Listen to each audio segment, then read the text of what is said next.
Certain individuals, lesser in number, yet we debate and argue and blame many more people. Why? Because they support the wrong. They support the crimes, they support the hostility, they support the murder, they support the genocide. So they're also equally to be questioned. In the same way, the Quran Kareem instructs the Rasul of Allah subhanahu wa ta'ala that these Yahud of Medina, they also supported that. Or they do not condemn it, they don't think of it as wrong. So you should ask them about these things. That's one. Second, in this there is a great mu'jizah of the Quran Kareem. That these were incidents which the Arab had no ilm, no knowledge of. The people of Arabia had no knowledge of such incidents. That's one. So it wasn't something common amongst them that you could say, well, anyone who, for example, if someone knows about the history of the US over here, it's understood. You went through a schooling system. This is what is taught in school. It doesn't make you anything special, very different, that you know about everything that occurred in the history over here. But at that time, when there weren't textbooks the way how we understand it, I know they didn't have such things, and it wasn't in their oral tradition. History at the time was in an oral way, through poetry, etc., or from a storytelling almost. So these weren't known amongst the Arab. And number two, there is absolutely no account, and this did not occur, that the Rasul of Allah subhanahu wa ta'ala went and learned the scriptures of the Torah, the Injil. None of that occurred as well. He didn't learn from the people. In fact, he grew up in Mecca, and later, only after when he was after 13 years of Nubuwwah, that's when the Hijrah occurred to Medina Munawwara. So there really wasn't any major connection between the Rasul of Allah subhanahu wa ta'ala and the Banu Israel as well.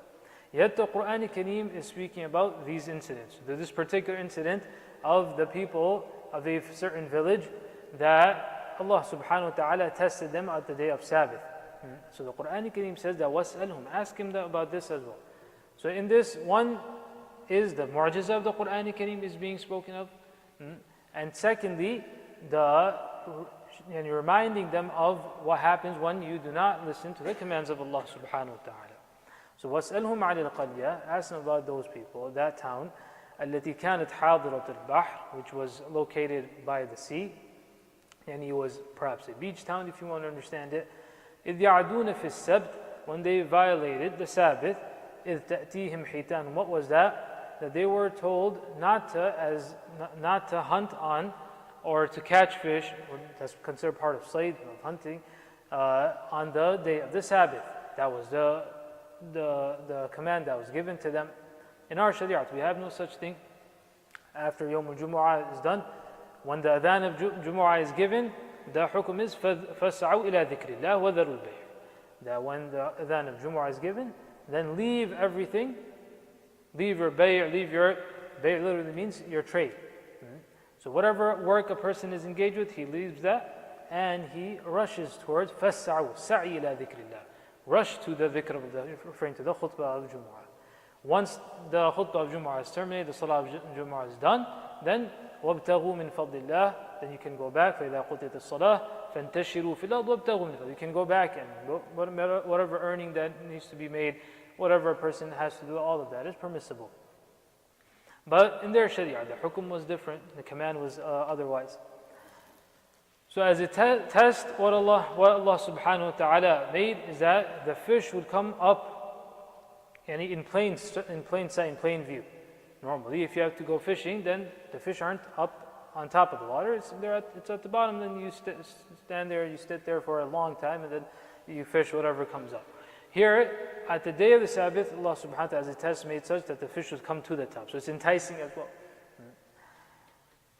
حِيتَمْ يَوْمَ السَّبْتِ شُرَّعَ وَيَوْمَ لَا يَسْبِتُونَ, and when it would not be the day of the Sabbath, and you don't have to observe the day of the Sabbath, whether it was Saturday or Sunday, either way, لَا تَأْتِيهِمْ كَذَلِكَ, it would not come like that, meaning you would have to hunt for it. So what was the thing they did? What did they do? They said that, we won't catch the fish in the sense that we won't bring it home, but we'll lay out the nets and everything from before, so when the fish come, they will be caught, then the next day we'll go and grab them. So that's the same thing. The idea is that you're not supposed to catch it at that time. Not that you make up some other plan that because of which it gets caught and then you just bring it back home the next day. So at the end of the day, it came back to the same thing. So what is the lesson in this?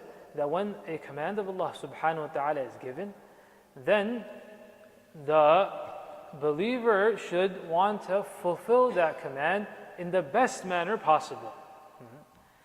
When a command of Allah subhanahu wa ta'ala is given, what should we do? That a person is supposed to fulfill that command and in the best manner possible. Inna Allah kataba al-ihsan ala kulli shay.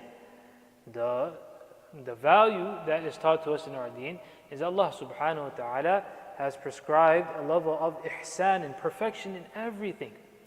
Then the hadith gives a very interesting example.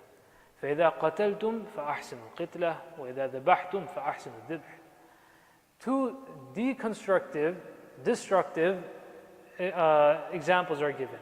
One, that in jihad and fighting in war, and the other that of slaughtering, when you slaughter the animal.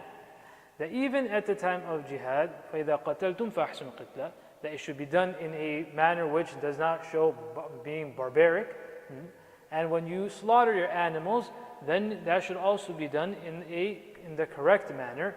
The hadith further goes on and says that you should sharpen your knife, وَلْيُرِحْ ذَبِيحَتَهُ, and you should bring ease to the animal.